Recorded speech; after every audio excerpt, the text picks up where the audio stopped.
When you're in the import assignments from Google Classroom little page here, you'll see that three categories will pop up.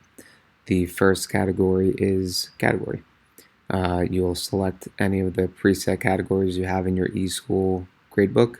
For the purpose of this example, we're going to go down to homework and classwork. The next you see over here is classroom courses, and this will bring up any of the courses you have for Google Classroom, which will also include anything that you've done in the past as well. This is my second period class, so I'm going to select that. Then you have your assignments. Any assignment from that class will show up all the way down to the beginning of the year. You do not have to just do one at a time. You can select multiple assignments at once if you'd like. To unclick, you just click the little X next to it to get rid of it. And for the purpose of the example today, I'm just doing the Google Classroom eSchool test assignment that I made for this little presentation. You'll press import, and then you will press save.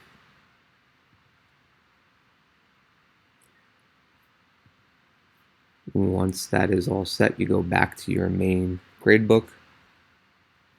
Then you will notice that the assignment appears, and it will appear with a little Google Classroom icon next to it. That's how you know it's linked, and it's also locked. So you're not allowed to manually input any grades here for now, but I'll show you how to get rid of that in a second. To get the grades to appear, you'll select Sync.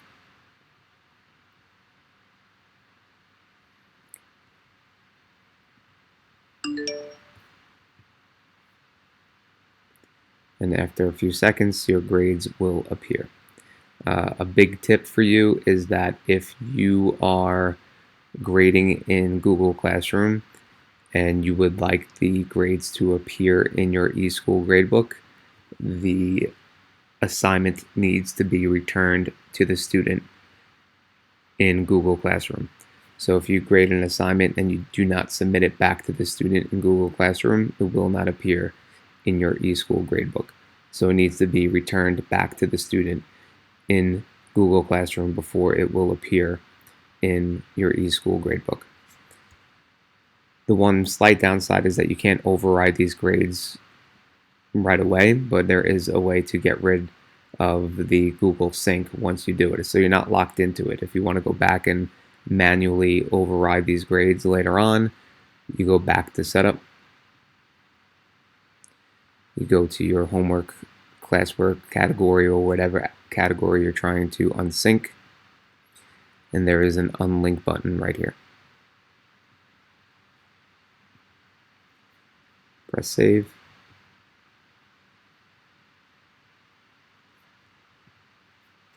You go back, and you'll notice that the Google Classroom icon is now removed, and you can do whatever you want. You're feeling kind of mean and you want to just give everybody 0, go for it. But that's basically it.